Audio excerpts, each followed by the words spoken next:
من الشیطان الرجیم بسم اللہ الرحمن الرحیم الف لام را کتاب انزلناہ الیک لتخرج الناس من الظلمات الی النور باذن ربهم الی صراط العزیز الحمید الذی له ما فی السماوات وما فی الارض وویل للکافرین من عذاب شدید الذین یستحبون الحیاة الدنیا علی الآخرہ ویصدون عن سبیل اللہ ویبغونها عوجا اولئک فی ضلال بعید وما ارسلنا من رسول الا بلسان قومه لیبین لهم فیضل اللہ من یشاء ویہدی من یشاء وهو العزیز الحکیم وَلَقَدْ أَرْسَلْنَا مُوسَىٰ بِآيَاتِنَا أَنْ أَخْرِجْ قَوْمَكَ مِنَ الظُّلُمَاتِ إِلَى النُّورِ وَذَكِّرْهُمْ بِأَيَّامِ اللَّهِ إِنَّ فِي ذَلِكَ لَآيَاتٍ لِكُلِّ صَبَّارٍ شَكُورٍ صدق اللہ العظیم۔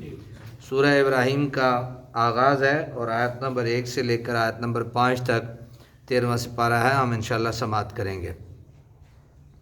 یہاں بھی ابتدا کئی صورتوں کی طرح حروف مقطعات سے ہو رہی ہے، اور یہاں پہ حروف مقطعات ہیں الف لام را۔ کیا حروف مقطعات ہیں؟ الف لام را۔ ان کے معنی اللہ جانتا ہے یا اللہ کا رسول جانتا ہے، یا اللہ کریم نے اپنی خاص مہربانیوں اور عنایات سے جنہیں ان معارف کا اور ان معانی کا جو ہے وہ آگاہ کیا ہے وہ جانتے ہیں۔ کتاب انزلناہ الیک، یہ عظیم الشان کتاب ہے۔ الیک انزلناہ، ہم نے جسے اتارا ہے، الیکا آپ کی طرف، لتخرج الناس من الظلمات الی النور، اس کے اتارنے کا مقصد یہ ہے کہ تاکہ آپ نکالیں لوگوں کو ہر قسم کی تاریکیوں سے، کس کی طرف؟ الی النور، نور ہدایت و عرفاں کی طرف۔ باذن ربہم، اپنی مرضی سے نہیں، اپنی مرضی سے نہیں، بلکہ باذن ربہم، ان کے رب کے اذن سے، ان کے رب کے اذن سے، الی صراط العزیز الحمید، عزیز و حمید کے راستے کی طرف، عزیز و حمید کے راستے کی طرف۔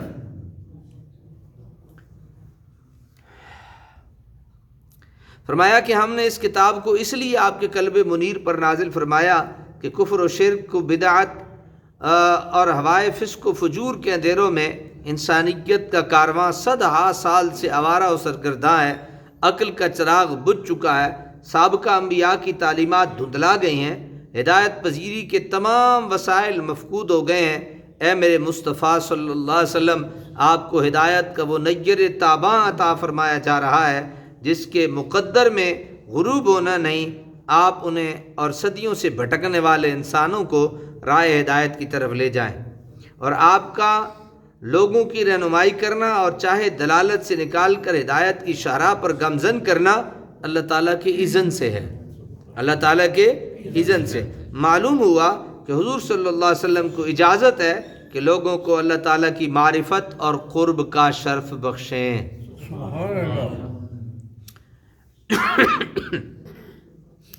الذی، کس عزیز و حمید کے راستے کی طرف؟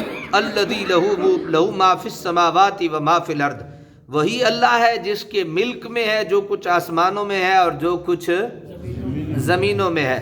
وویل للکافرین، اور بربادی ہے کفار کے لیے، من عذاب شدید، سخت عذاب کے باعث، اور سخت عذاب کے باعث کافروں کے لیے کیا ہے؟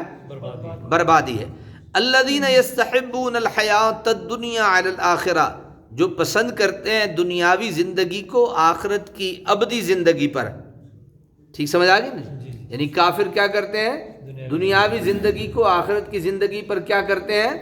ترجیح دیتے ہیں، پسند کرتے ہیں۔ وَيَصُدُّونَ عَن سَبِيلِ اللَّهِ، اور دوسروں کو بھی روکتے ہیں راہ خدا سے۔ وَيَبْغُونَهَا عِوَجًا، اور وہ چاہتے ہیں کہ اس راہ راست کو ٹیڑھا بنا دیں۔ اولئک فی ضلال بعید، یہ لوگ بڑی دور کی گمراہی میں ہیں، یہ لوگ بڑی دور کی گمراہی میں ہیں۔ یعنی کوئی سلیم طبع انسان اس پیغام ہدایت کو قبول کرنے سے انکار نہیں کر سکتا، صرف وہی لوگ اس کا انکار کر رہے ہیں جو دنیاوی زندگی پر فریفتہ ہے، اسی کو زیادہ سے زیادہ آرام دہ بنانا، اسی میں زیادہ سے زیادہ ناموری حاصل کرنا ان کا مقصد وحید ہے۔ آخرت کی ابدی زندگی کو خوشگوار بنانے اور اس میں سرخرو و آبرو مند ہونے کا جنہیں کبھی خیال ہی نہیں آیا، خود بھی رائے حق سے گریزاں ہیں، اور انہیں یہ بھی گوارا نہیں کہ کوئی دوسرا اس شاہراہ ہدایت پر گامزن ہو۔ لوگوں کو اسلام سے بدظن کرنے کے لیے اسلامی تعلیمات کو اس رنگ میں پیش کرتے ہیں کہ سننے والا اس سے دور رہنے میں ہی اپنی عافیت یقین کرتا ہے۔ جب بھی کوئی رسول کسی قوم کی طرف مبعوث ہوا تو اس قوم کی زبان میں اس پر وحی نازل کی گئی تاکہ سمجھنے اور سمجھانے میں آسانی رہے۔ وما ارسلنا من رسول الا بلسان قوم، اور ہم نے نہیں بھیجا کسی رسول کو مگر اس قوم کی زبان کے ساتھ، لیبین لہم، تاکہ وہ کھول کر بیان کرے ان کے لیے، فیضل اللہ من یشاء ویہدی من یشاء، احکام الہی کو پس گمراہ کرتا ہے اللہ جسے چاہتا ہے، اور ہدایت بخشتا ہے اللہ جسے چاہتا ہے، وہو العزیز الحکیم، اور وہی سب پر غالب اور بہت دانا ہے۔ حضور نبی اکرم صلی اللہ علیہ وسلم سے بیشتر جو انبیاء مبعوث ہوئے وہ کسی خاص قوم، کسی مخصوص علاقہ کے لیے مبعوث ہوئے، لیکن حضور صلی اللہ علیہ وسلم کو سارے عالم کا ہادی اور مرشد بنا کر بھیجا گیا۔ فرمایا وما ارسلناک الا کافۃ للناس بشیرا ونذیرا، اور حضور کا ارشاد گرامی ہے ارسل کل نبی الی امتہ بلسانہا وارسلنی اللہ الی کل احمر واسود من خلقہ، یعنی مجھے سب کی طرف بھیجا گیا، حکم ہوا آپ اس عالمی دعوت کا آغاز اپنے خاندان سے کریں، وانذر عشیرتک الاقربین، اپنے قریبی رشتہ داروں کو ڈرائیے، پھر آپ کو اپنی تبلیغ کے دائرہ کو اپنے شہر اور گرد و نواح کے علاقے میں وسیع کرنے کا فرمان ملا، لتنذر ام القری ومن حولہا، جب یہ لوگ اس دعوت کو دل و جان سے قبول کر لیں پھر اس کو دنیا کے گوشے گوشے میں پہنچا دیا جائے، اور یہی طریقہ قابل عمل تھا۔ اس لیے ضروری ہوا کہ قرآن کریم کو زبان میں نازل ہو جو اس دعوت کے اولین مخاطب لوگوں کی ہے۔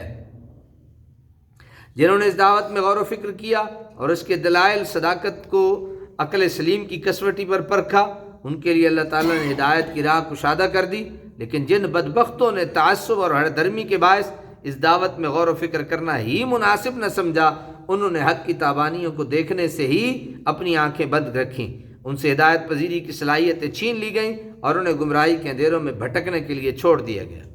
وَلَقَدْ أَرْسَلْنَا مُوسَىٰ بِآيَاتِنَا أَنْ أَخْرِجْ قَوْمَكَ مِنَ الظُّلُمَاتِ إِلَى النُّورِ، اور بے شک ہم نے بھیجا موسیٰ کو اپنی نشانیوں کے ساتھ، ان اخرج، اور انہیں حکم دیا کہ نکالو اپنی قوم کو من الظلمات إِلَى النُّورِ، گمراہی کے اندھیروں سے نور ہدایت کی طرف، وَذَكِّرْهُمْ بِأَيَّامِ اللَّهِ، اور یاد دلاؤ انہیں اللہ تعالیٰ کے دن، ان فی ذالک لآیات لکل صبار شکور، یقیناً اس میں نشانیاں ہیں ہر بہت صبر کرنے والے شکر گزار کے لیے۔ اے حبیب، جس طرح آپ کو لوگوں کی رہنمائی کے لیے مبعوث فرمایا گیا، اسی طرح ہم نے موسیٰ کو بھی رسول بنا کر بھیجا تاکہ اپنی قوم کو گمراہیوں سے نکال کر ہدایت کی راہ میں کی طرف لے جائیں۔ عربی میں نعمتوں کو بھی ایام کہا جاتا ہے اور گزشتہ واقعات کو بھی، یہاں دونوں معنی مراد لیے جا سکتے ہیں۔ ہم نے موسیٰ علیہ السلام کو حکم دیا کہ وہ اپنی قوم کو وہ نعمتیں یاد دلائیں جو ہم نے ان پر فرمائیں، کس طرح انہیں فرعون کے ظلم و استبداد سے رہائی دی، کس طرح سمندر سے انہیں سلامتی سے گزارا، اور کس طرح ان کی آنکھوں کے سامنے فرعون کو غرق کیا، یا انہیں گزری ہوئی قوموں کے واقعات و حالات سنائے تاکہ یہ نصیحت قبول کریں۔ ان واقعات میں ہر اس شخص کو جو صبر اور شکر کی صفات سے متصف ہے ہماری قدرت کی نشانیاں نظر آئیں گی۔ اللہ تعالیٰ عمل کی توفیق عطا فرمائے۔